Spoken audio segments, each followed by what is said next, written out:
Liebe Freunde, so ich heute über das Tonband zu Ihnen spreche, hat seinen Grund, erfüllt aber auch ebenso gut seinen Zweck. Ich weiß nicht viel, liebe Freunde, ich weiß weiter nichts als nur das, was Menschen heute nicht mehr wissen. Und gerade deshalb sehe ich mich nicht nur veranlasst, noch viel weniger gezwungen, sondern ich sehe dieses als meine Pflicht an, jeden Menschen soweit dahingehend zu belehren, zu wem er gehört, was für ein Geschöpf er ist und wie er die Schöpferkraft in sich aufnehmen kann, um auch Herr seines Körpers zu werden. Mir ist sehr gut bewusst, dass der Mensch ein sündhaft gewordener Mensch ist. Und dass der Mensch in diesem nicht nur alleine verblieben, sondern das Sündhafte gefördert. Gefördert deshalb, weil er sich von viel des Guten verlocken und verleiten ließ. Er ist dieser Sünde so ausgefallen, dass er selbst nicht mehr das Bewusstsein hat, dass er ein wirklich wahres göttliches Geschöpf ist.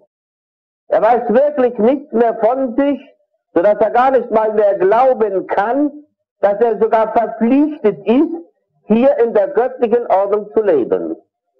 Dadurch, dass der Mensch durch das Böse doch nur zum Bösen geführt, alleine nur deshalb, um aus all dem die Lehre zu ziehen, dass er hierdurch die Erkenntnisse sammelt, indem er sich von dem Bösen löst und jetzt den Weg so geht, wie Gott ihn für jeden Lebewesen bestimmt hat. Bestimmt ist, dass der Mensch mit in sich, in seinem Körper trägt, ist ihm bei weitem nicht mehr bewusst. Der Mensch spricht so oft von sich, indem er sagt, er sei ein Denker. Ich drücke mich ganz deutlich aus, indem ich ihm wirklich nur das Wahre sage, dass er von hier aus gesehen zu einem wirklich wahren Denker geworden ist. Der Mensch, der das Unzufriedene in sich aufgenommen, ist verpflichtet, all das, was er in sich aufnimmt, wieder weiterzugeben. Und folglich lebte er daher in dem Glauben, all das, was er tut und lässt, das wäre so richtig. Denn viele seiner Vorfahren haben das Gleiche getan. Sie waren und wurden. Und jetzt erst recht sind sie dem Irdischen total verfallen. Sie sind dem Irdischen ausgeliefert. Der Mensch selbst lebte auch in dem Glauben, dass, wie wenn er über ein irdisches Wissen verfügt, er mehr sei als sein Nächster, der über das Wissen noch nicht verfügt. Der Mensch ist nicht nur klein, sondern er ist dadurch leichtgläubig, beziehungsweise aber auch abergläubig geworden. Wie und woraus dieses alles entstanden ist, liebe Freunde, würde jetzt in kurzen Zügen, wenn ich mich hier so ausdrücken würde dann doch zu weit führen, um jetzt auf alle näheren Einzelheiten einzugehen. Und daher will ich es Ihnen sehr, sehr leicht machen, indem ich mich jetzt auf das Wichtigste beschränke. Wenn ich jetzt die Frage an Sie richte, die Frage an jeden Einzelnen, der anwesend, dann wird jeder mir diese meine Frage nicht so beantworten, wie er sie beantworten müsste, sondern er wird sie mir so beantworten, wie er es gewohnt ist. In diesem hin gebe ich in das Wissen, dass hier der Mensch einer Macht, und das ist die Macht der Gewohnheit, verfallen, dieser gar ganz ausgeliefert und sich von diesen auch nicht mehr lösen kann. Er lebt einfach in dem Glauben, dass das alles so richtig sei. Liebe Freunde, ich glaube nicht, dass Sie heute hier zusammengekommen sind, um jetzt all Ihre Sorgen und Nöten aufzuzählen. Sie würden klagen, Sie würden so ein verzahrendes Wort, so verzagende Worte über Ihre Lippen bringen, dass Sie dadurch bei Ihren Nächsten, womöglich bei all Ihren Nächsten, das größte Mitleid erwecken. Denn ich weiß, Sie sind es gewohnt, nur darüber zu sprechen, was Sie bisher bedrückte, was Sie als Übel an Ihrem eigenen Körper empfunden. Aber nicht nur da haben Sie Halt gemacht, sondern was Sie auch als Übel um Ihren Körper empfunden haben. Was Sie sehen, was Sie hören, was Sie riechen, was Sie schmecken und auch was Sie fühlen. Vieles ist Ihnen zum Übel geworden. Aber nie sind Sie zu dem Bewusstsein gekommen, erstmal, dass Sie selbst die Schuld daran tragen, dass Sie, das heißt, Ihr Körper von dem Übel erfasst wurde, wie das Übel in Ihrem Körper aufstieg und sogar zu guter Letzt den ganzen Körper erfasst und dass Sie weder ein noch aus wussten und indem Sie alles Mögliche versucht, um von diesem Übel frei zu werden. Und logisch, wie Sie hier und dort von Ihren Vorfahren, von vielen Ihrer Nächsten gehört und auch gesehen, gehört, wie der Mensch über das Böse klagte, ohne zu wissen, dass er selbst es ist, der dem Bösen den Einlass in seinem Körper gewährte, indem er dem Leid verfiel, stattdessen er diesen seinen Nächsten, der von dem Leid behaftet, zu befreien, ihm zu helfen. Dieser guten göttlichen Kräfte war er sich nicht bewusst. Er ist sich auch nicht bewusst, dass er dazu bestimmt ist für ein Erdenleben. Solange Gott für ihn diesen seinen Körper bestimmt hat, hat er auch bestimmte Pflichten hier in diesem Erdenleben zu erfüllen. Aber all diese Pflichten sind ihm bei weitem überhaupt nicht mehr zum Bewusstsein gekommen.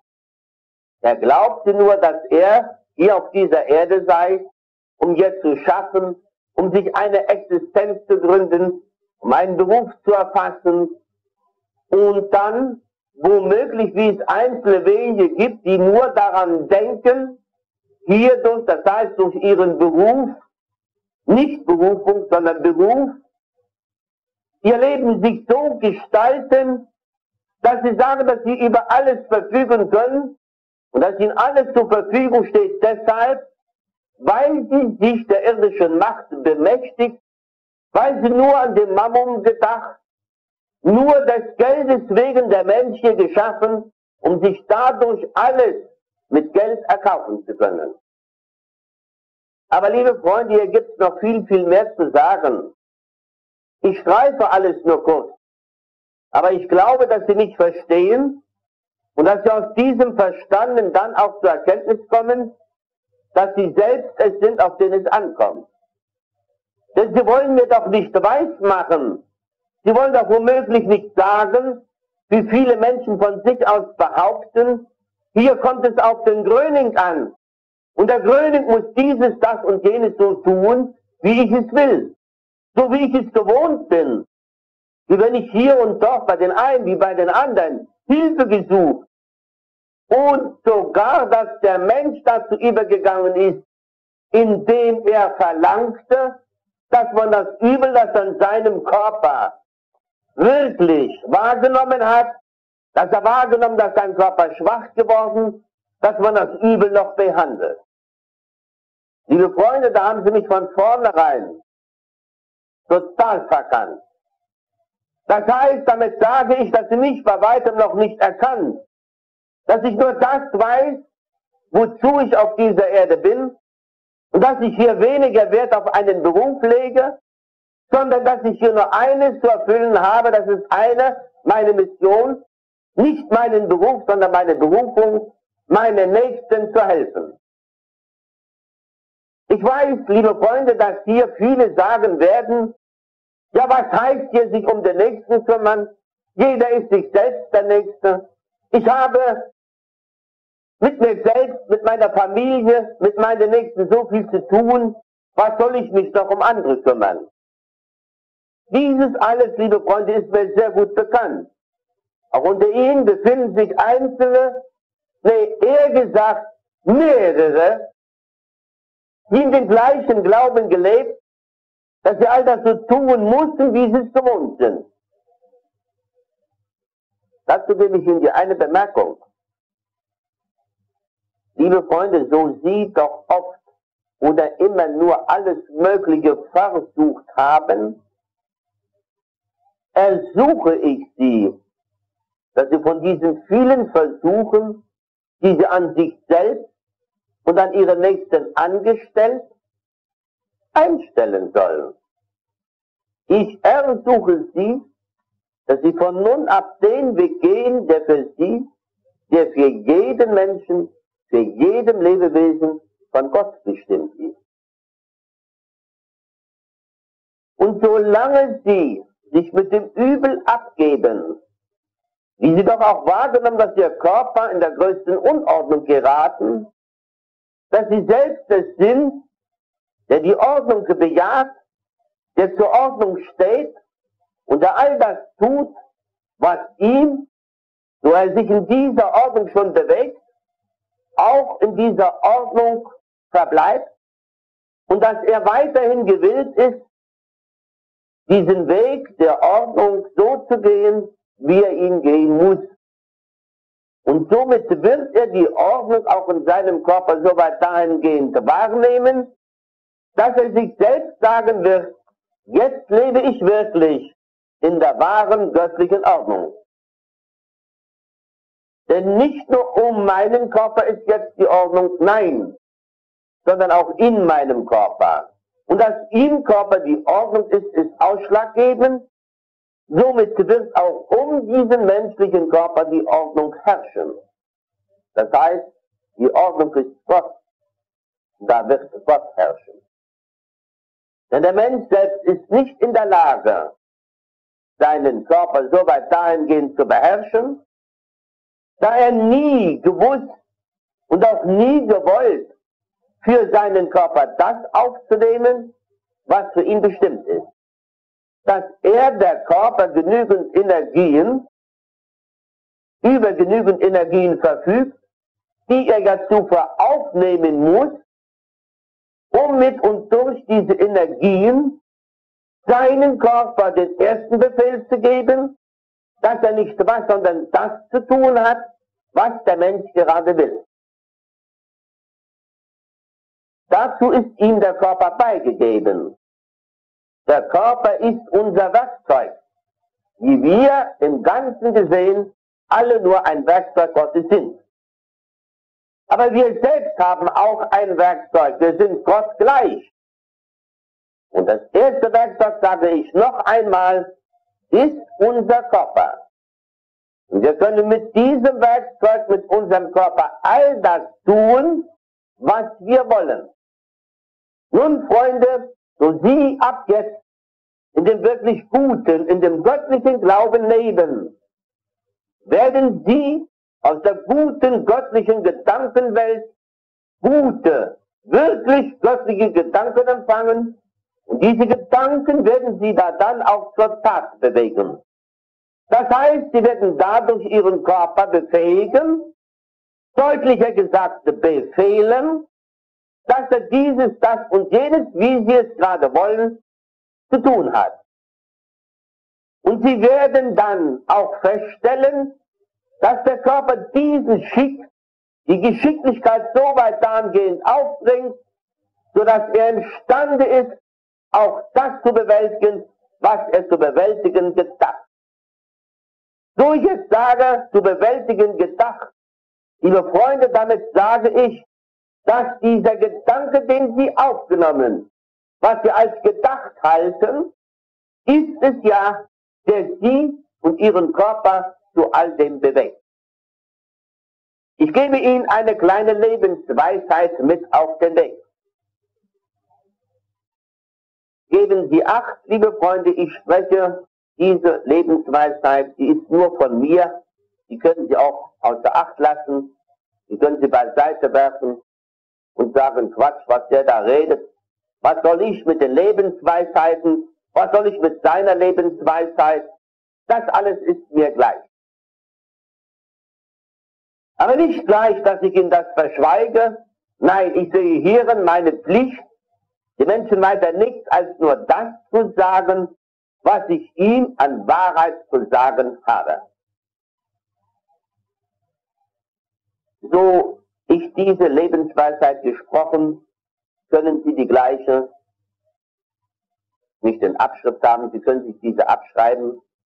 Ich werde hier den Begleiter dieses Tonbandes die aufschreiben und Sie können sie dann auch abschreiben. Der Mensch handelt nach seinem Willen. Wie der Wille, so der Gedanke. Der Gedanke bewegt den Menschen zur Tat. Willst du das Göttliche erleben, so musst du danach streben. Liebe das Leben. Gott. Gott ist überall. Und zum Schluss, liebe Freunde, werden Sie jetzt erkennen können, aus dem wenigen, was ich dazu noch zu sagen habe. Geld ist Macht. Gesundheit ist Allmacht. Liebe Freunde, so Sie diese meine Lebensweisheit verstanden haben, werden Sie auch genau das wissen, was Sie sich selbst schuldig sind.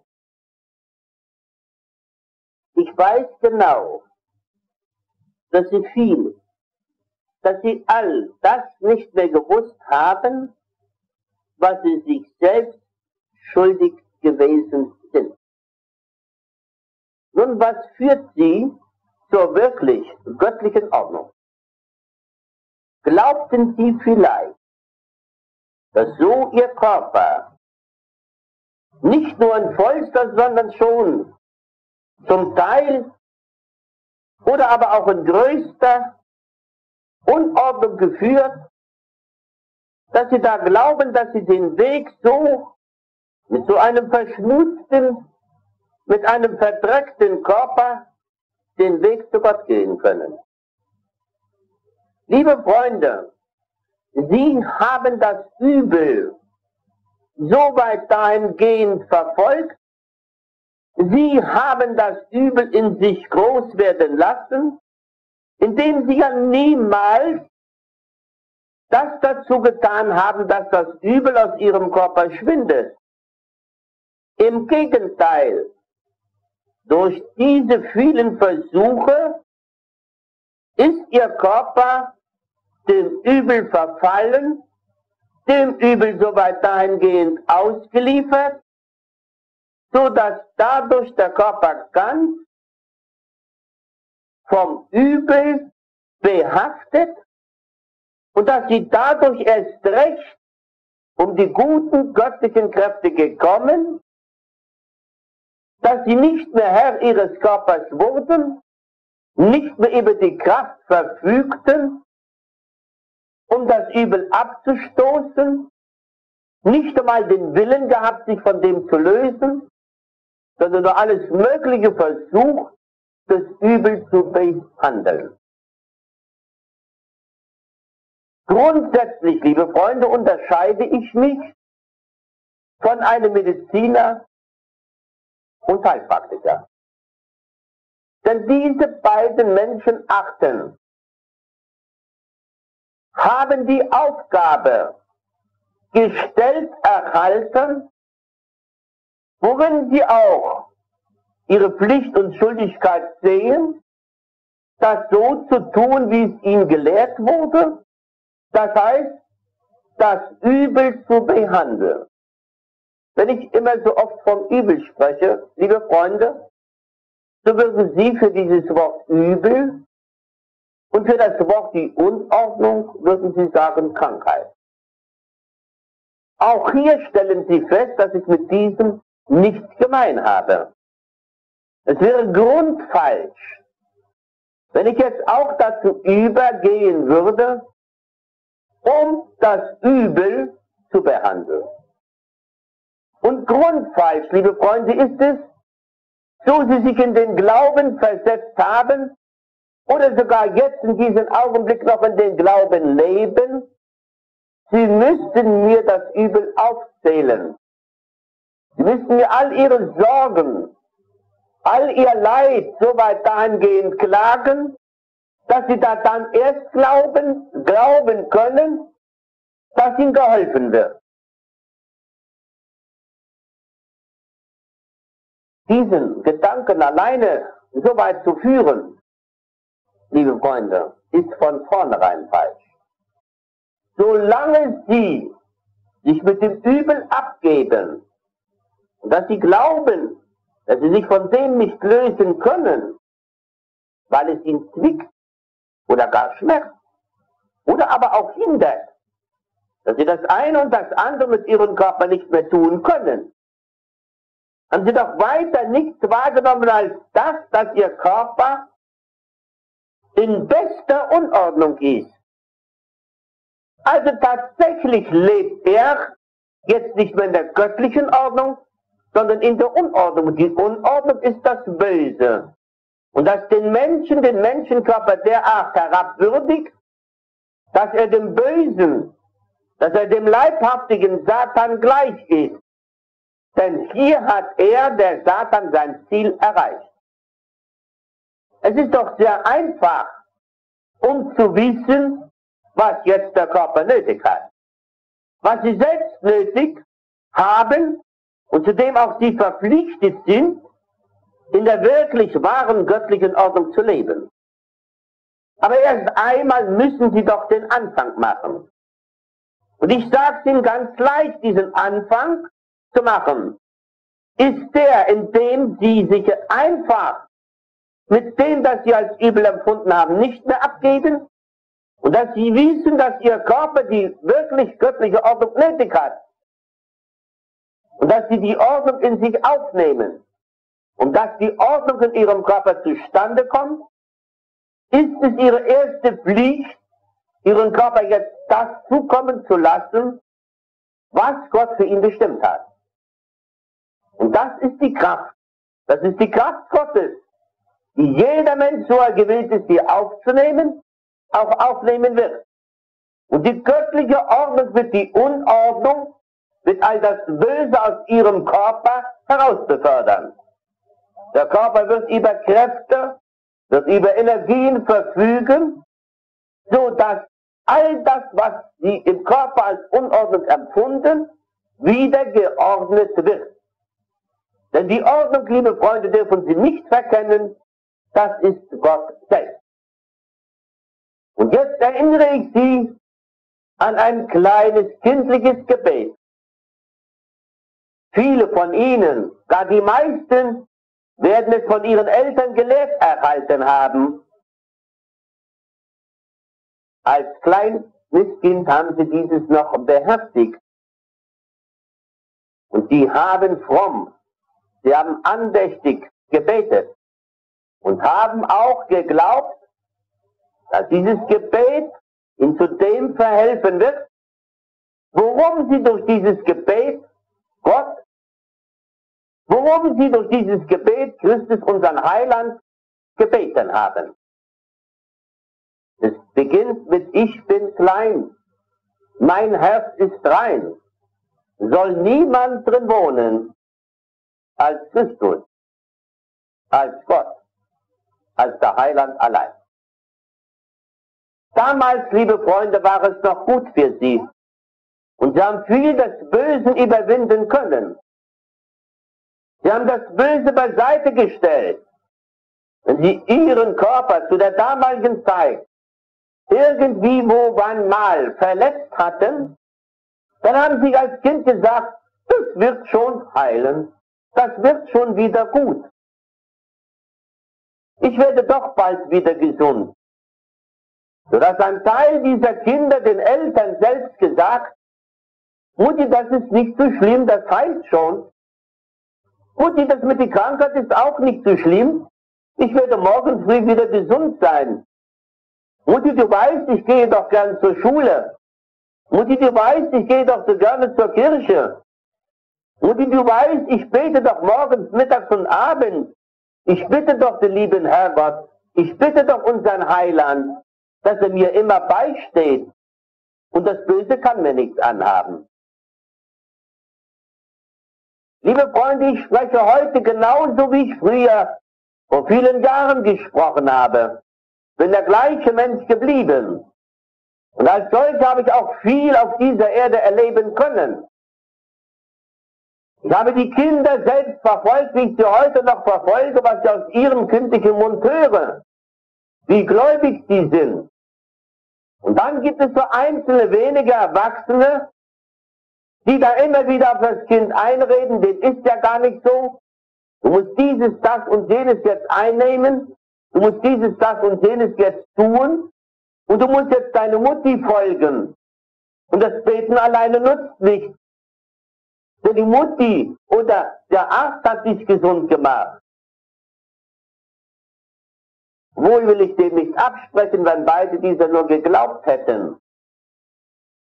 Denn heilen kann keiner, aber auch nicht ein einziger Mensch, zu dem auch ich nicht befähigt bin, den Menschen zu heilen, sondern ich verpflichtet bin, den Menschen zu helfen, ihm die Wahrheit zu sagen, und diese alleine führt den Menschen wirklich zu seinem Heil.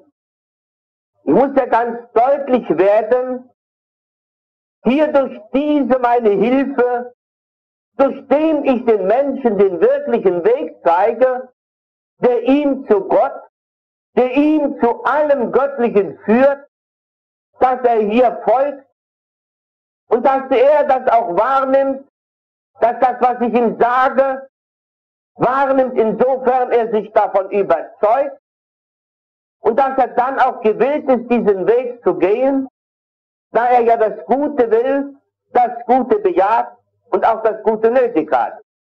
So wird jeder dieser Menschen, wie es bis heute schon Tausende von Menschen ergangen ist, dass sie das Heil an sich selbst, an ihrem eigenen Körper wahrgenommen haben.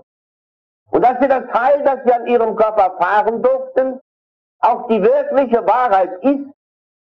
Und dass so sie diese Menschen, die das Heil erfahren und das wahrheitsgetreu so wiedergegeben haben an ihre Nächsten, dass auch die Nächsten dann das Heil an sich selbst, an ihrem Körper erfahren haben. Ich weiß, liebe Freunde, dass viele dieser Menschen so oft zu mir kamen und die Frage gestellt, ja, lieber Gröning, ist es möglich, dass ich auch schon heilen kann? Denn ich bin gesund geworden, sagt mir der eine wie der andere. Ich habe dieses nur meinen Mitmenschen erzählt, wie ich zu meiner Gesundheit gekommen bin. Ich habe nur die reine Wahrheit gesprochen, aber bei diesem hin haben alle die die Wahrheit hörten, an ihrem Körper wahrgenommen, dass sie zu dieser Zeit dasselbe Gefühl an ihrem Körper wahrgenommen, wie ich seinerzeit auch um das Heil, um die Heiligung gebeten habe. Hier muss ich den Menschen antworten, nein, mein lieber Freund, du bist es nicht. Du hast nur zur Wahrheit, du hast nur zu Gott gestanden. So du die Wahrheit am eigenen Körper erfahren und dass du wirklich dich von dem Unheil befreit fühlst, musst du sagen, du hast jetzt das Heil, oder du wirst sagen, du bist geheilt.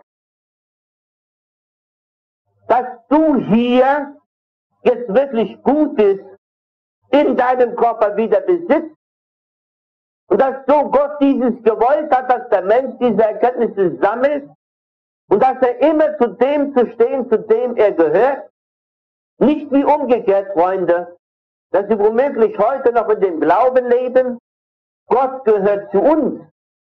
Nein, wir gehören zu Gott. Und wir müssen all das tun, wozu Gott uns bestimmt hat. Und so der eine wie der andere an das gute Göttliche glaubt und dass er auch wirklich in dem Willen Gottes lebt, und all das so tut, wie Gott es will, so wirst du deinen Nächsten auch zu dem bewegen, zu dem nicht nur du und ich gehören, sondern zu dem wir alle gehören.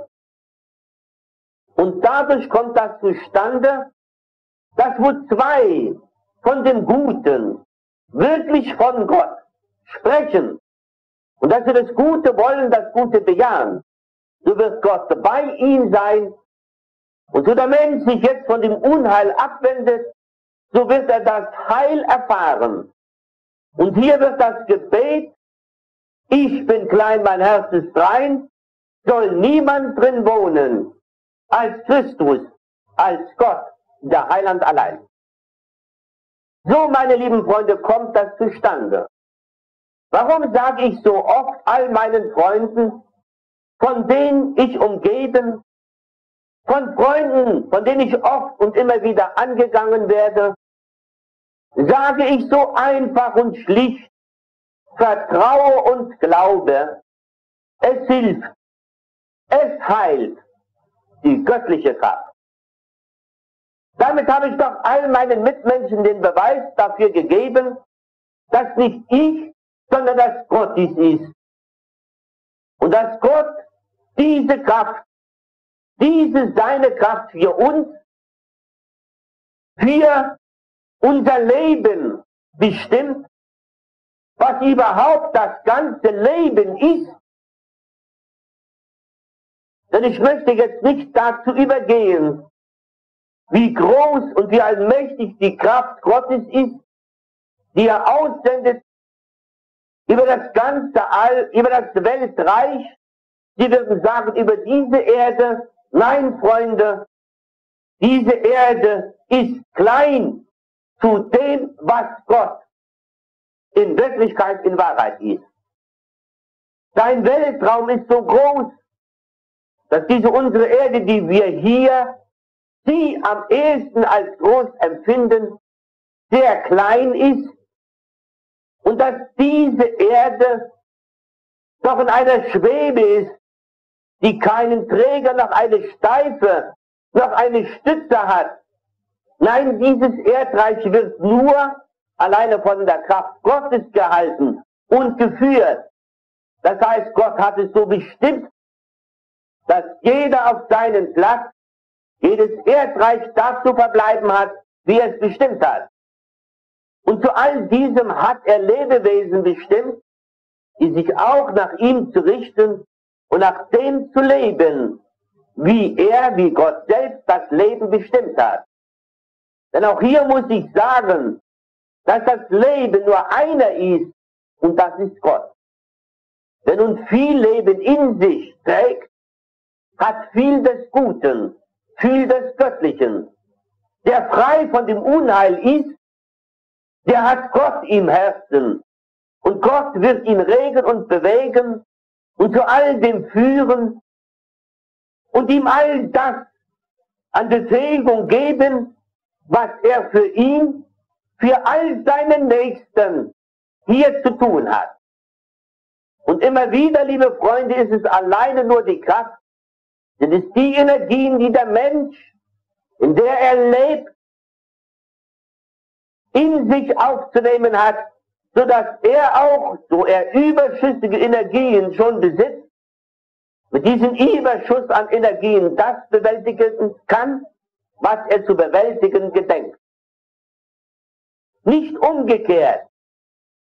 Liebe Freunde, ich gebe noch eines mit auf den Weg. Vorerst werden Sie es mir nicht glauben. Aber Sie wissen genau, dass der Energieverschleiß sehr groß ist.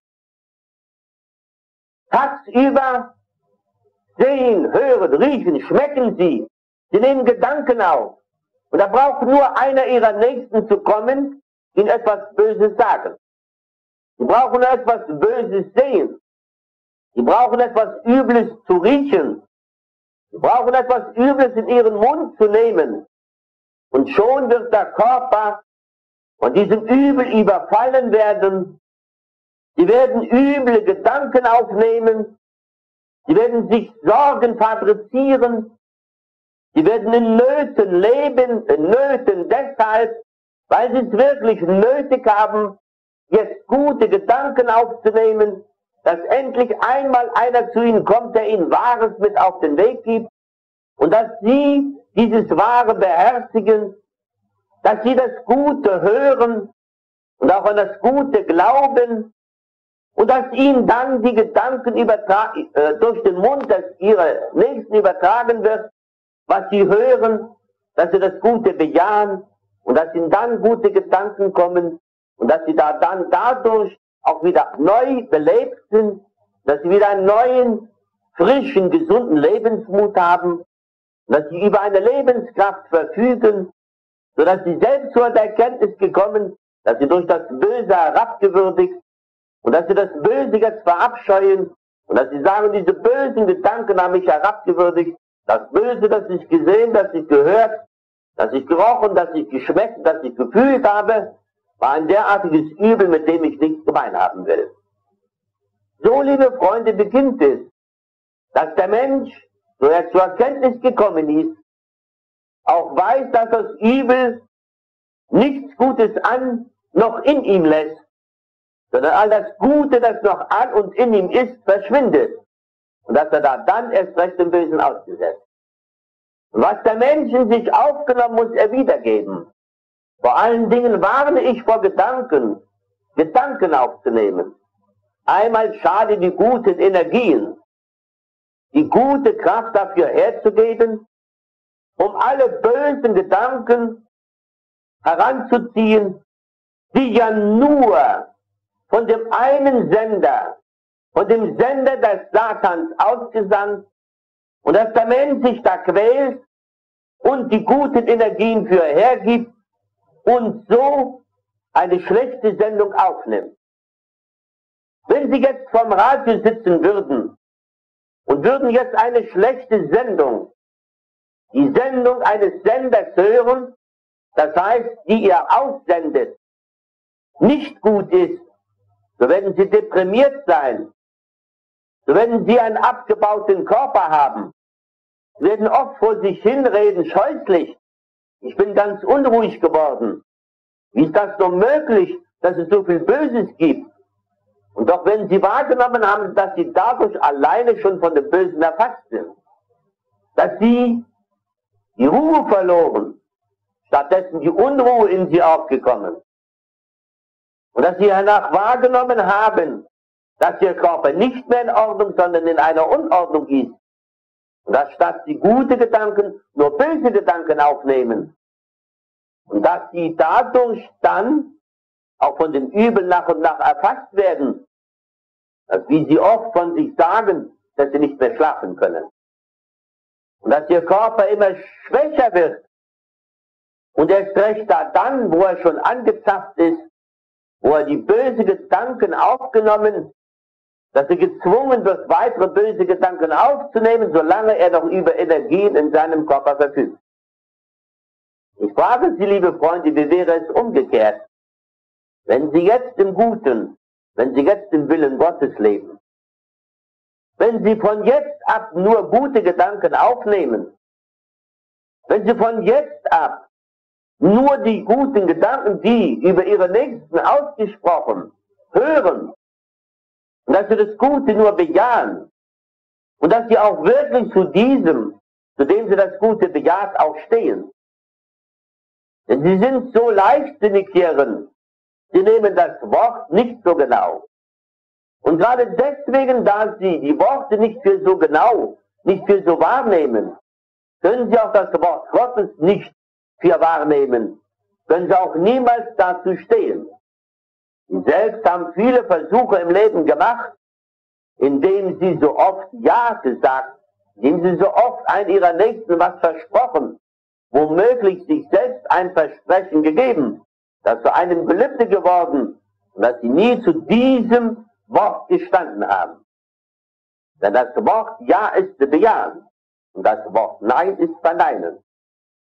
Also jetzt liegt an Ihnen selbst, wie Sie zum Guten, wie Sie zu Gott stehen. Hüten Sie sich vor jeden bösen Gedanken.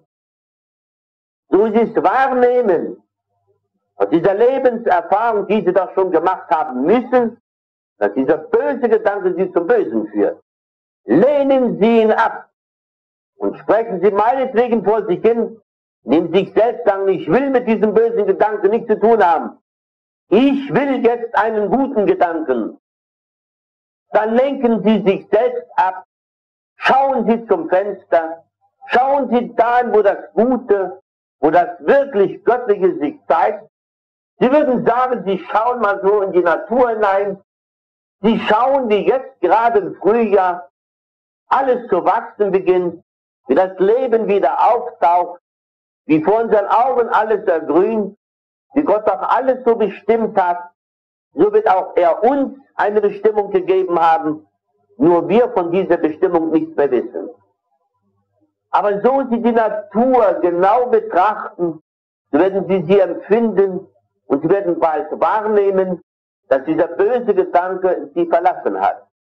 Mit diesem Schauen alleine haben Sie schon die Verbindung zu Gott aufgenommen, wo Sie das Göttliche, wo Sie das in Betracht ziehen, was Gott für Sie, was Gott für uns allen Menschen geschaffen und wie Gott unser größter Wegweiser ist, der uns wirklich wieder zu ihm führt. Aber wir sollen doch nichts außer Acht lassen. Und ich glaube, dass es für jeden Menschen doch der Wert dahingehend sein muss, dass er hier dem Göttlichen erst sich selbst Beachtung schenkt. Und jetzt sich selbst Beachtung zu schenken, liebe Freunde, sind wir darauf hingekommen, dass ich Ihnen den einen guten Rat dafür gebe, dass Sie doch ein wirklich wahres göttliches Geschöpf sind und dass Sie sich wert sein müssen, endlich mal Ihren Körper wirklich wahre Beachtung zu schenken. Nicht will ich damit sagen, dass Sie Ihren Körper mit den Augen zu betrachten. Nein, Beachtung schenken heißt, wählen Sie einen Platz, ob Sie Ihren Körper setzen, ob Sie ihn hinlegen oder ob er steht. Nur eines, dass Sie wissen, hier bin ich geschützt, hier kann ich die Ruhe in mir, in meinem Körper aufnehmen. Hier will ich die Ruhe bewahren. Und so ich jetzt meinen Körper Beachtung schenke, stelle ich fest, dass in ihm die Ruhe eingetreten ist. Und so geht es nun weiter. Wo Sie Ihren Körper weitere Beachtung schenken, werden Sie nicht erst was an Ihrem Körper feststellen, sondern wirklich nur das, das sich an Ihrem Körper zeigt, dass Sie in und an Ihrem Körper fühlen. Denn darauf kommt es an. Was für ein Gefühl haben Sie jetzt in Ihrem Körper? Und Sie werden sagen, das ist mir neu. Ein derartiges Gefühl habe ich noch nie gehabt. Nein, Freunde, wenn Sie Ja sagen, dann lügen Sie. Denn dieses Gefühl können Sie noch nicht gehabt haben. Aber so Sie jetzt das Rechte getan, so Sie Ihren Körper wirkliche Beachtung geschenkt, so Sie die Ruhe in sich aufgenommen und auch bewahrt, und dass Sie sich um diese Ruhe von keinem Ihrer Nächsten haben bringen lassen, und dass Sie jetzt das taten, was Sie sich selbst und Ihrem Körper schuldig sind, sich auch in Ihrem Körper zeigt. Und solange dieses nicht ist, wird der Mensch vielleicht nicht glauben können. Aber jetzt fühlt er es. Und ich weiß auch, dass Sie jetzt in diesem Augenblick das Gefühl dafür haben, dass sich in Ihrem Körper etwas regt und das bewegt, was Sie nie gefühlt, was Sie nie wahrgenommen haben. Es ist ein sonderbares Gefühl. Nun, liebe Freunde, hierbei muss ich Sie herzlich darum bitten und Ihnen sagen, dass Sie nur das Gute erlangen können, so Sie sich wirklich von dem Bösen lösen. Dass Sie jetzt keinen bösen Gedanken aufnehmen. Damit will ich sagen, dass Sie sich nicht mit dem Unheil befassen sollen, sondern mit dem zu befassen haben, der Ihnen das Heil bringt. Und wenn ich Sie jetzt frage, wer ist unser Heilbringer? Soweit Sie es aus der christlichen Lehre wissen, ist es Christus selbst. Aber sie selbst konnten nicht folgen. Sie sind nicht mehr gotthörig, sie sind menschenhörig geworden. Und alleine aus diesem heraus haben sie es als ihre Pflicht und Schuldigkeit gehalten, das ihnen ja auch zu einer Macht, zur Macht der Gewohnheit geworden ist, dass sie immer wieder auf Menschen hörten und niemals auf das, was Gott uns, was jedem Menschen im Einzelnen gesehen zu sagen. Und gerade deshalb, liebe Freunde, konnten sie ja nie Gott folgen. Und daher konnten auch sie keinen Erfolg haben. Daher konnten sie ja auch nie das erlangen, was Gott für sie bestimmt hat. Sie selbst haben sich, seien Sie offen und ehrlich zu sich selbst, an ihrem Körper versündigt. Wenn ich Ihnen jetzt ein technisches Wunder erkläre, und diese Erklärung gebe ich ganz kurz. Eine Fabrik, die ein technisches Wunder zustande bringt, wird immer zu diesem gleich bei Fertigstellung eine Gebrauchsanweisung beifügen. So Sie jetzt nach dieser Gebrauchsanweisung dieses technische Wunder behandeln und dieses da dann auch so zu schalten, wie einzustellen wissen, werden Sie mit diesem technischen Wunder das erreichen, was Sie als Mensch gesehen nicht mehr befähigen können, was Sie als Mensch gesehen nicht mehr so zustande bringen, wie es eher auf dem natürlichen als hier auf dem künstlich-technischen Weg liegt. Liebe Freunde, stellen Sie sich jetzt Ihr Radiogerät, soweit Sie eines besitzen, oder in Ihrer Familie, beziehungsweise in Ihren Verwandten oder Bekanntenkreis eins vorhanden ist, das Ihnen ja schon lange, schon gar viele Jahre bekannt geworden ist. Sie wissen ganz genau, wie Sie dieses Gerät, dieses technische Wunder zu behandeln haben. Ich schicke voraus, dass für ein Radiogerät Energien notwendig sind. Dieses Gerät muss den Anschluss am elektrischen Werk haben. Hier würden Sie sagen AEG. Das ist so ein bekannt gewordener Ausdruck, eine bekannt gewordene, kurz gefasste Bezeichnung. Und zwar das allgemeine Elektrizitätswerk, Elektrizitätsgesellschaft. Ja, es ist eine Gesellschaft, die ein Werk geschaffen, das uns die Energien dahingehend verleiht, so wir den Anschluss zu diesem Werk erhalten haben. Natürlich ist das Werk nicht so geschaffen, dass jeder Verbraucher an Energien den direkten Anschluss am Werk hat. Denn das Werk hat um sich Transformatoren gestellt und hier der Strom so weit dahingehend transferiert wird, und zwar, dass dieser Transformator eine gewisse Stromstärke nur abgibt, obwohl er eine viel höhere Spannung in sich aufnimmt. Und jeder, der den Anschluss zu diesem Transformatorenhäuschen hat, wird dann über und von diesem die Energien erhalten. Ich will hier nicht so weit ausschweifen, aber bis hierher ist es Ihnen ja bekannt. Natürlich müssen Sie, um diesen Anschluss erst zu erhalten, dieses dem Werk melden. Und das Werk wird von sich aus die dementsprechende Fachleute zu Ihnen schicken. Einmal kommt der Fachmann, der Elektrofachmann, der Ihnen die Leitungen in ihrem Haus legt und die Brennstellen, wie auch die Unterbrecher, den sie Schalter nennen, anbringt und nach Besichtigung des Werkes, dass die Leitungen fachmännisch verlegt sind, werden sie vom Werk aus den Anschluss über den Transformator erhalten. Natürlich werden sie sagen, ja, ich weiß nicht, ob dieser Strom über einen Transformator geleitet wird. Ja, Freunde, da sind Sie kein Fachmann. Aber einzelne wenige wissen es doch. Aber das ist nicht hauptsächlich, was ich hier sagen will.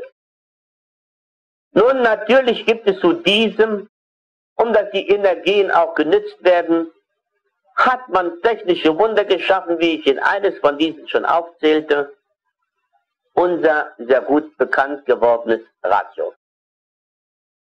Dieses Radio braucht Energien. So hat das Werk es zustande gebracht. Dieses technische Wunder, das Radio, ist so weit genommen, dass sie eine bestimmte Stromstärke für das Gerät benötigen.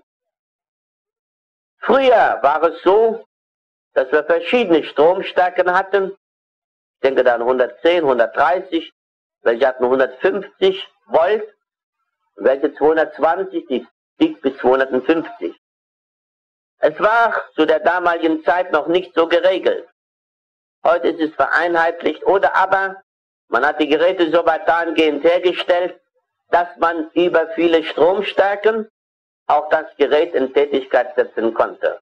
Durch Umschalten auf 110 bzw. 220 Volt.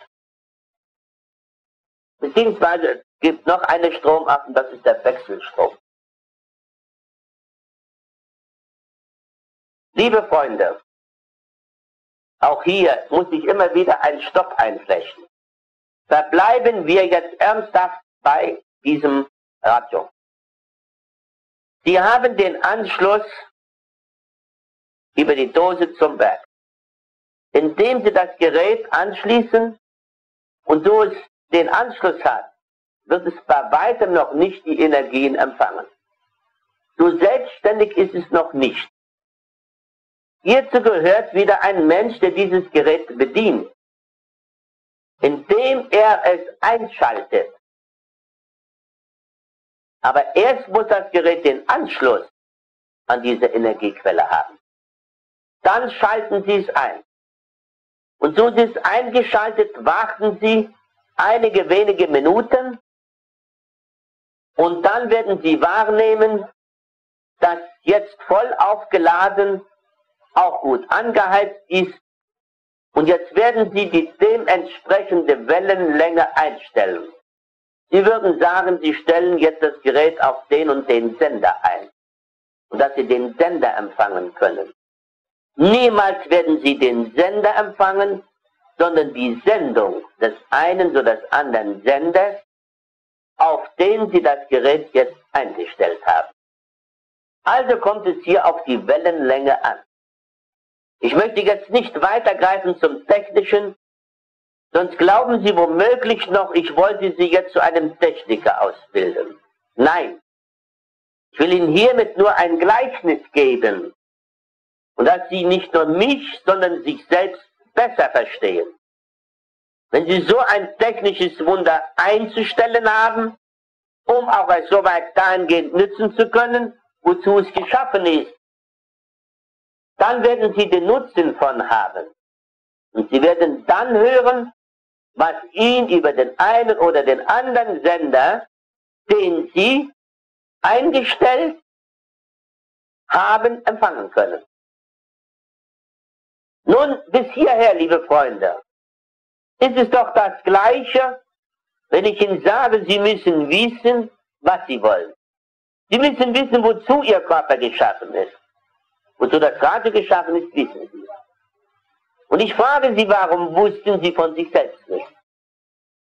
Und so Sie jetzt auch die wirklich göttliche Sendung empfangen wollen, dann müssen Sie sich selbst so weit dahingehend einzustellen wissen, erstmal, dass Sie den Anschluss an diese Energiequelle haben Da müssen Sie sich einschalten. Und so Sie eingeschaltet sind, wird der Körper erwärmt, wie gleich das Radiogerät auch erwärmt wird. Sie würden sagen, durchheizt ist. Und dann werden Sie, so Sie jetzt hier den Willen haben, die göttliche Sendung zu empfangen, was Gott Ihnen zu sagen hat, was Gott Ihnen zu geben hat für Ihren Körper, werden Sie es auch empfangen. Vergleichen sich immer wieder mit diesem einen einzigen technischen Wunder. Hierzu könnte ich in Hunderte, gar Tausende solche ähnlichen Dingen von technischen Wundern aufzählen. Aber ich weiß, das genügt, wenn ich bei diesem einen nur verbleibe. Und es genügt auch, wenn Sie auf sich selbst jetzt verbleiben und sich nicht nur im Allgemeinen auf Gröning stützen, indem Sie sagen, der wird es schon tun. Nein, da vergleichen Sie mich hier nur mit einem Transformator. Ich habe auch, wie ich schon sagte, weiter nichts als hier nur eine meiner Mission, nur eine meiner Berufung zu erfüllen. Ich bin nur Werkzeug. Ich bin nur ein Leiter. Ich bin nur ein Wegweiser. Ich bin einer von denen, der das transferiert und den Menschen das so zu geben weiß, wie er es benötigt. Mehr sage ich Ihnen heute auch nicht. Deswegen musste ich wiederholt immer sagen, ich muss mich beschränken, um nicht so weit zu greifen, sonst würden Sie selbst wieder dahingehend verfallen und mit dem von mir Gesagten nichts anzufangen wissen. Also noch einmal zurück zum Radio, liebe Freunde. So Sie die Radiosendung als gut empfinden, werden Sie ein gutes Gefühl in sich haben und Sie werden das gut Gehörte begrüßen und indem Sie sich sagen, hier habe ich eine Lehre daraus gezogen und es ist so wohltuend, wenn es noch bald wieder so eine gute Sendung gibt. Ja, Freunde, die guten Sendungen gibt es immer, wenn Sie nur das Programm kennen, welch ein Sender uns so eine gute Sendung verleiht. Hier ist es immer so, liebe Freunde, die alle haben es nötig, sich auf den Sender Gottes einzustellen, um diese seine Sendung zu empfangen, die sie zu guter Letzt auch hören und nicht wie üblich verfügen können. Und sie werden hier von dieser Sendung Gottes so viel Gutes empfangen und dass sie das gut Empfangene dann auch weitergeben können. Es ist dem gleich, wenn ich immer wieder zum Radio zurückgehe, wenn sie eine gute Sendung gehört, die sie wirklich als gut empfunden, auch ihren Nächsten sagen werden, sodass auch er sagt, ja, so eine Sendung möchte ich auch mal hören.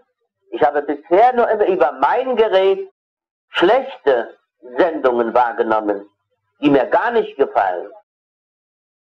Und da wird er fragen, welch ein Sender war es, wer hat diese gute Sendung vermittelt? Und so wird er, der Hörer, das nächste Mal, der Hörer, das heißt Ihr Nächster, das nächste Mal auch, sich auf, das heißt sein Gerät auf diese Sendewelle einstellen, um auch in den Genuss der guten Sendung zu kommen. Wie oft höre ich von meinen Nächsten, dass es an gewissen Tagen diese und jene Sendung gibt, die er als gut empfindet, aus die er noch lernen kann, wie da und dort ein Mensch spricht, wie er das Gute verstanden, das Gute in sich aufgenommen und dieses uns über den Äther, über die Radiowellen vermittelt. Es ist doch auch nur ein Mensch, einer unserer Nächsten. Aber hier, Freunde, geht es ja um mehr. Hier geht es nicht nur einen Menschen zu hören, wie womöglich nur den Gröning zu hören, sondern hier geht es ja darum, dass sie alle nur einen hören, zu dem sie gehören. Das heißt, dass sie Gott hören. Aber ich weiß, dass viele Menschen, gerade die allermeisten, nicht mehr an das Gute glauben konnten, weil sie von dem Bösen zu sehr erfasst und von dem Bösen so weit dahingehend geführt, dass sie nur böse Erfahrungen gemacht haben. Und daher sind sie um den Glauben sogar an den Glauben an sich selbst, sogar an den Glauben um den Heiland gekommen. Sie sagen zwar, ich weiß mich schon einzustellen, denn ich bin doch ein frommer Mensch. Ich bete doch. Aber so haben viele Menschen diese Enttäuschung erlebt, indem sie Jahrzehnte gebetet. Aber mit dem, worum sie gebeten, dass sie mit diesem Gebet nicht das Richtige anzufangen wussten, dass sie auch gar nicht glaubten, dass Gott sie erhören wird. Und dass sie Gott auch nichts Bestimmtes zu sagen gewusst. Und dass die Menschen nur nachgesprochen haben, auch wenn es ein Gebet ist. Denn beten, das heißt bitten. Ich muss hier einen Herzenswunsch haben. Ich muss wissen, worum ich Gott bitte. Denn ich erwarte das Gute. Ich habe das Gute nötig. Und ich weiß, dass ich das Gute nur von Gott zu erwarten habe. Also muss ich einen Herzenswunsch haben. Muss ich Gott bitten um das, was ich brauche. Und das ist das Gute. Und das ist das Göttliche. Und so, liebe Freunde, haben viele Menschen dadurch das Heil, die göttliche Ordnung in ihrem Körper wieder zurückerhalten. Das Heil erfahren, das Heil wahrgenommen, das ist Wahrheit. Gleich was für ein Übel der Körper wahrgenommen, gleich von welch einem Unheil der Körper erfasst war, wo Menschen nicht mehr glauben konnten, dass nochmals in diesem Körper die Ordnung zustande kommt. Sie würden sagen, dass er nochmal gesund werden wird. Ich frage Sie, Freunde, Sie haben hier und dort gehört, beziehungsweise auch schon gelesen, wie Menschen diese wundervolle Heilung, ich sage dazu Heiligung, empfangen haben. Wie Menschen so plötzlich von dem Unheil, wir würden sagen, von einer Krankheit befreit wurden, die von Menschen als unheilbar erklärt wurden. Und wie oft haben dann Menschen gesagt, ja, da ist ein Wunder geschehen. Erste würden sagen, ja, wir stehen vor einem Rätsel, da ist ein Wunder geschehen. Dieses habe ich so oft gehört. Und ich weiß, dass Menschen ja bisher gar nicht daran glauben konnten. Denn sie lebten eben in dem Glauben, sie müssten versuchen, den Menschen zu helfen. Und ich betone jetzt noch einmal, ich stelle auch nicht einen einzigen Versuch an, den Menschen zu helfen. Im Gegenteil, liebe Freunde, ich ersuche sie. Und das ist alles, was ich Ihnen zu sagen habe. Das ist für Sie das Wichtigste. Indem ich Sie ersuche, dass Sie sich selbst von dem Unheil lösen. Und dass es jetzt an der höchsten Zeit ist, dass Sie mit Gott die Verbindung aufnehmen und sie auch beibehalten. Nur Gott allein wird Ihnen alles Gute senden. Und Sie werden wirklich da dann das Heil auch erfahren. Das Heil am eigenen Körper, das Heil auch an den Körper Ihres Nächsten. Ich weiß, Sie werden von sich aus sagen, das ist nicht so leicht, denn ich fühle doch den Schmerz. Ich weiß doch, was der eine und der andere mir gesagt, dass dieser und jener schon daran zugrunde gegangen und dass man hier nicht helfen kann. Nein, Freunde, das ist nur Ihr einziger Unglaube. Verwandeln Sie diesen Unglauben in einen wirklichen Glauben. Das heißt, glauben Sie daran. Glauben Sie doch an das, was Sie für sich selbst, für Ihren eigenen Körper nötig haben. Liebe Freunde, ich möchte bei dieser Gelegenheit nicht näher auf das eine Wort Glaube eingehen. Das Wichtigste für Sie ist erst einmal, dass Sie an sich selbst und auch an das glauben, was Sie für sich, für Ihren eigenen Körper, aber auch ebenso gut für den Körper Ihres Nächsten nötig haben. bitten ist beten. Oder wie Sie sagen, Sie beten, dann sage ich, Sie bitten. Aber bitten Sie hier nicht einen Menschen, sondern bitten Sie wirklich Gott um diese seine Gnade, dass Sie von dem Bösen erlöst werden. Und so der eine und der andere Ihrer Nächsten nicht mehr glauben kann, weil er, der Körper des Nächsten, zu sehr vom Bösen erfasst ist und dass er nicht mehr über die Energien verfügt, dass Sie für ihn einzutreten, indem Sie ihm helfen, zur Seite stehen. Das ist Ihre Pflicht, das ist Ihre Mission, das ist Ihre Berufung, Ihre Nächsten so weit dahingehend zu helfen, sodass auch er das Heil, das Allerheiligste am eigenen Körper erfährt. Glauben Sie für ihn, wie Sie für sich auch zu glauben haben, oder wie Sie für sich selbst, für Ihren Körper geglaubt haben. Das sind Erfahrungen, die Sie gesammelt. Doch der das Heil erfahren, gesammelt haben wird. Denn durch das Böse wird er, so er erkannt hat, dass das Böse ihm nicht zum Guten, sondern erst recht zum Bösen, und dass er womöglich so weit zur Erkenntnis gekommen, dass ihm das Böse, das er erfahren durfte, ihm zum Satan persönlich führte. Mit diesem hin, liebe Freunde, so sie sich bisher mit dem Bösen, mit dem Unheil abgegeben, standen sie in Verbindung des Bösen, in Verbindung des Satans. Damit haben sie dem Satan gedient. Und damit hat er es wahr werden lassen, woran auch er glaubt. Das ist auch ein Glaube, der Glaube des Satans, dass er bemächtigt sein wird, alles Gute, Göttliche zu vernichten. Und jeder Mensch, der doch ein wirklich wahres göttliches Geschöpf ist, mit diesem hin, dass er nur alleine böse Gedanken aufgenommen und immer wieder nur versucht hat, von diesem Bösen abzukommen, ihm das zum Übel geworden. Und dass er da dann diesem Übel ausgeliefert. So er aber jetzt an sich selbst zu glauben beginnt, sodass er das Selbstvertrauen und den Glauben hat, dass auch er das Gute für sich, für seinen Körper zurückerlangen wird. Natürlich muss er da dann sich wirklich von allem Bösen, von dem Unheil trennen. Natürlich darf er dann, genauso wie auch ich, mit dem Bösen nichts mehr gemein haben.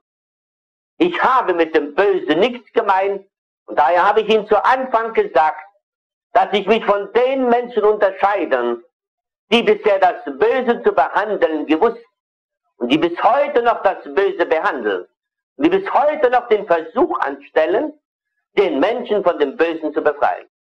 Mit dem Versuch haben sie nichts getan. Sondern hier heißt es, hier müssen sie es wirklich tun. Und hier dürfen sie nicht mehr in Verbindung mit dem Bösen stehen, sondern hier die Verbindung aufnehmen, die sie so nach und nach zu Gott führt. Damit gehen sie den Weg, den Gott für uns, für jedem Lebewesen geschaffen. Den Weg, der zu Gott führt. Denn da selbst, liebe Freunde, ist die Ordnung. Da ist Gott. Und daher sage ich, willst du das Göttliche erleben, so musst du danach streben. Wenn ich jetzt zu dieser meinen kleinen Lebensweisheit zurückgehe und nochmal von vorne beginne, so heißt es doch, der Mensch handelt nach seinem Willen. Hiermit gebe ich ihm den Beweis, dass Gott jedem Menschen einen Willen gegeben, nach dem er zu leben.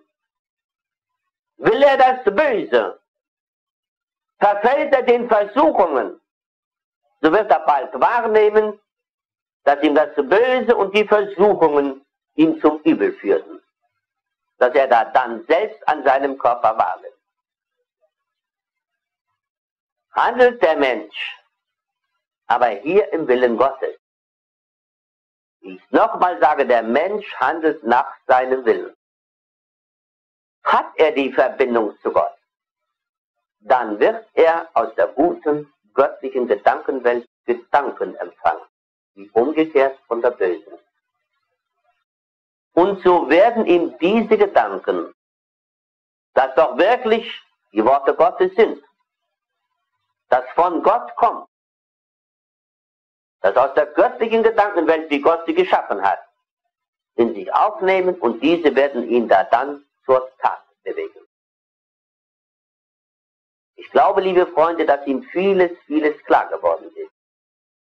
Sollte es ihnen nicht genügen, dass sie bei dem einmal hier gehörten, das richtig verstanden, dass sie das noch nicht in sich so aufgenommen, so bitten sie ihren Nächsten, der in dieses Band von mir aus vermittelt hat, dass er ihnen das wieder zu hören gibt und dass sie dann erst recht all diesen Worten, wie ich es ihm hier sagen musste, genau folgen können. Dann glaube ich, dass sie dadurch, so sie doch das Gute dann beherzigen, auch mit Erfolg gekrönt sein werden. Nun, wie ich zuvor sagte, der im Willen des Bösen lebt, wird Böses erfahren. Der aber im Willen Gottes lebt, wird Gutes erfahren. Und dieses, liebe Freunde, ist für Sie doch zur Zeit und überhaupt für diese Lebenszeit das Wichtigste. Für die Zeit Ihres Lebens hier auf dieser Erde. Ich glaube jedenfalls, dass Sie mich jetzt so weit verstanden haben. Und ich glaube auch, wie ich es weiß, von dem ich überzeugt bin. So Sie im Willen Gottes leben, dienen Sie Gott. Und Gott wird Sie zu führen wissen in diesem seinem Werk. Und Gott wird Ihnen für dieses, dass Sie ihm dienen, auch seinen Lohn geben. Immer den Lohn, den der Mensch sich im Einzelnen gesehen verdient hat. Je größer er im Werke Gottes vollbringt, je größer, je höher ist der Lohn. Und Gott wird ihn dann auch richtig zu befördern wissen. Gott wird ihm die Aufgaben stellen, die er weiter zu erfüllen, um tatsächlich später oder früher oder später eine höhere Mission zu erfüllen. Zu guter Letzt wird er da angelangt sein, wozu meines Wissens ein Erdenleben nicht ausreicht, dass er da anlangt, wozu Gott ihn bestimmt hat. Und dass er wirklich den Weg geht, den Christus den Menschen vor fast 2000 Jahren aufgezeigt, und dass er ihn, das heißt Christus, dann so weit dahingehend folgt, von dem er gesandt ist. Und das ist und bleibt Gott, unser Vater. Nun, liebe Freunde, hier wird Ihnen jetzt ein Licht aufgehen. Hier wird Ihnen vieles klar werden. Hier werden Sie ehrlich zu sich selbst sein und sagen, ja, jetzt erkenne ich doch, dass ich viel Unrechtes an mir selbst, an meinem eigenen Körper, auch an meine Nächsten, auch an den Körper meiner Nächsten getan. So Sie, lieber Freund, jetzt ehrlich geworden sind, weiß ich, dass Sie den ehrlichen Weg auch gehen werden. Sie können diesen Weg nicht verfehlen, denn Sie haben in diesem Erdenleben geradeaus zu gehen. Wie Menschen so oft von sich sagen, ich habe Ihnen gerade die Wahrheit ins Gesicht gesagt. Ja, Freunde, Sie müssen immer zur Wahrheit stehen. Und müssen immer die Wahrheit auch denen sagen, der sie noch nicht erfahren, dem sie noch nicht begegnet ist. Sie müssen offen und ehrlich, so ehrlich Sie jetzt zu sich selbst sind, auch zu Ihrem Nächsten sein.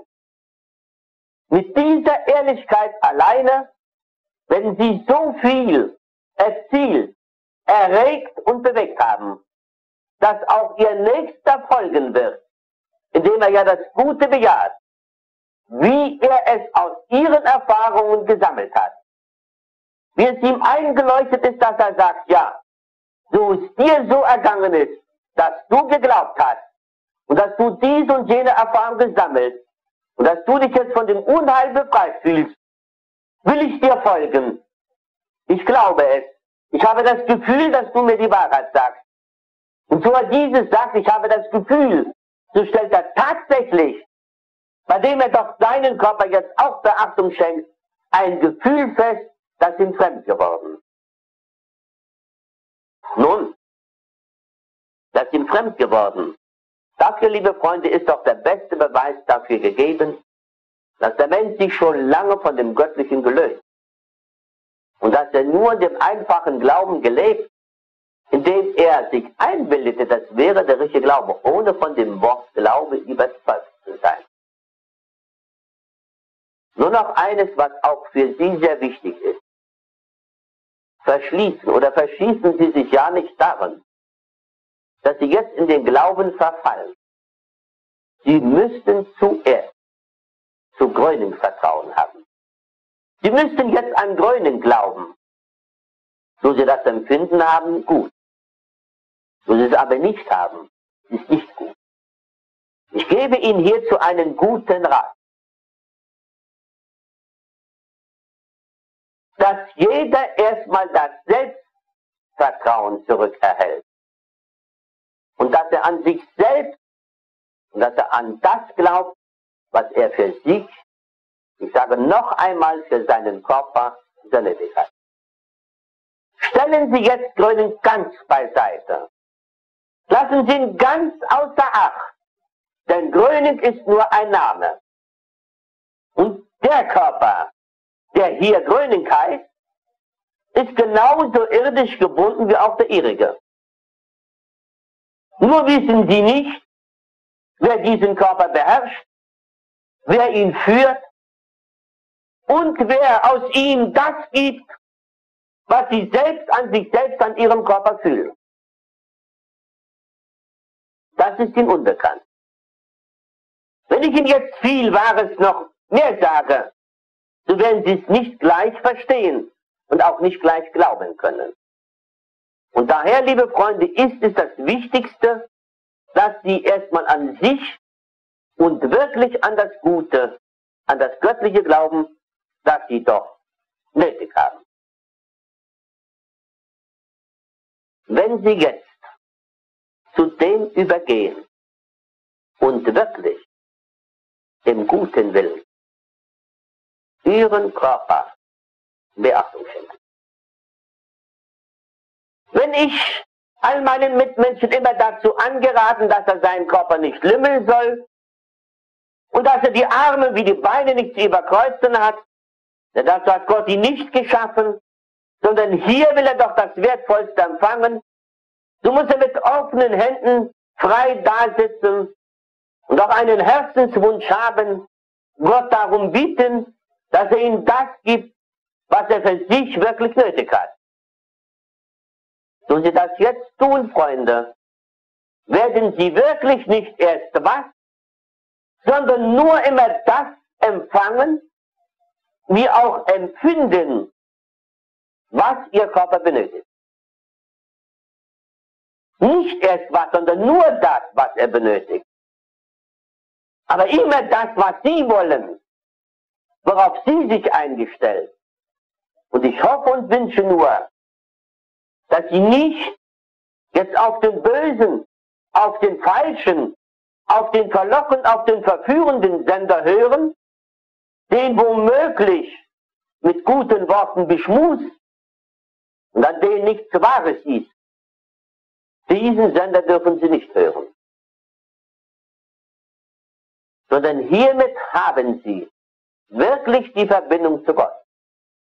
So Sie gewillt sind, die Verbindung zu Gott erhalten.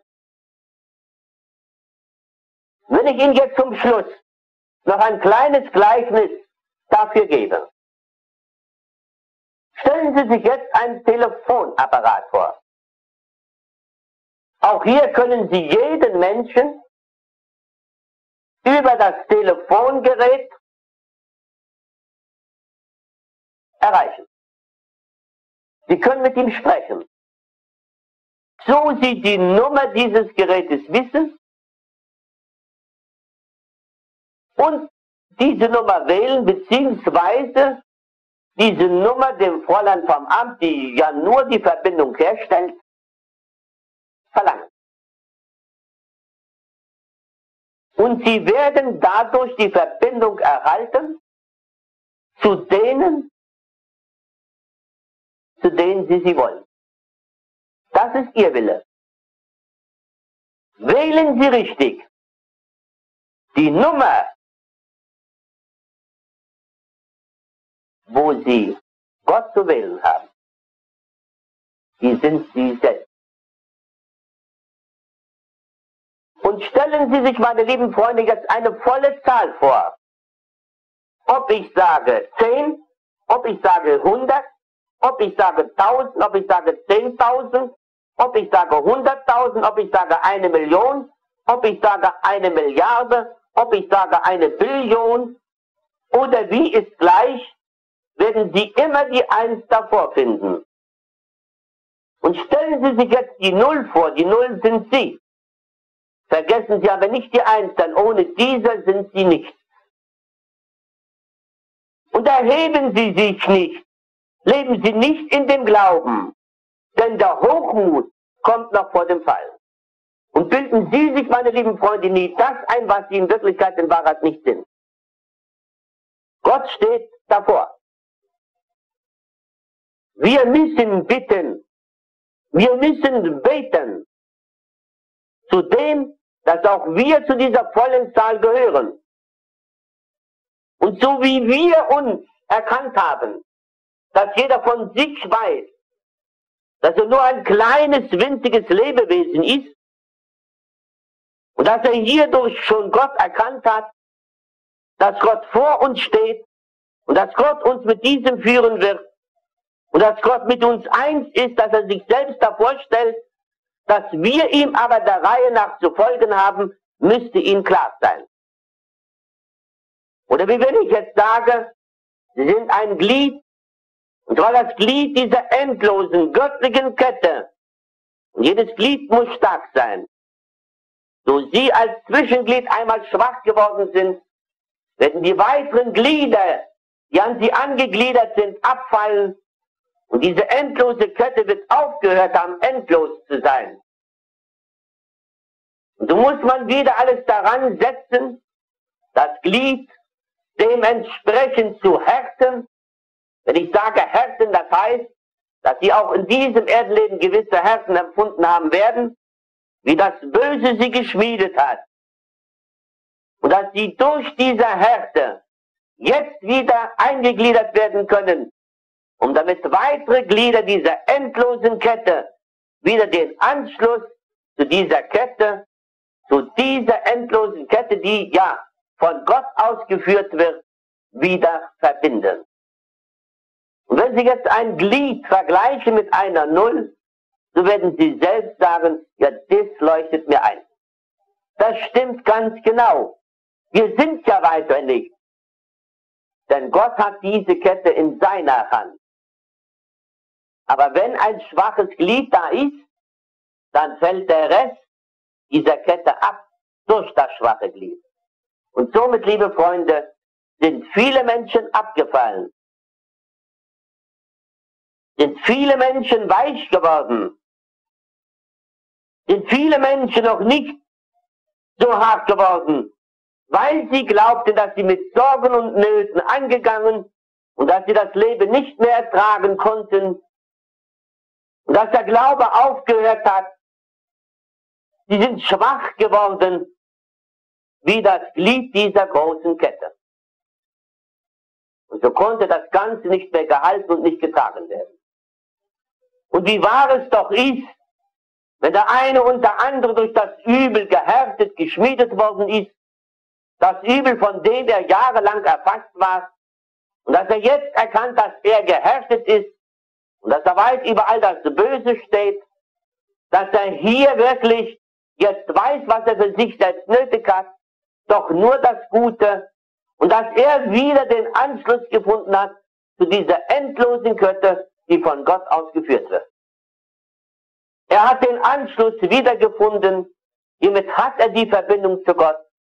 Und so ist es auch hier, liebe Freunde, wird diese Erfahrung gesammelt, seinen Nächsten das Wahre mit unterbreitet, ihn dann auch mitzieht und ihn auch den Anschluss hierzu verleiht, in den er ja selbst erkannt hat, dass er den Anschluss zu Gott wiedergefunden hat. Und so werden viele, viele Glieder, das heißt, viele seiner Nächsten ihm folgen können, die heute noch beisammen sind, die heute und immer das Gute gesucht, nur nicht haben finden können, da sie nicht wussten, wie sie den Anschluss hier zu Gott erhalten konnten. Weil sie nie auf den Weg geführt wurden, nie dazu angehalten. Und dass sie gar nicht wussten, wo dieser Weg beginnt und erst recht nicht mehr glauben konnten, wo er aufhört.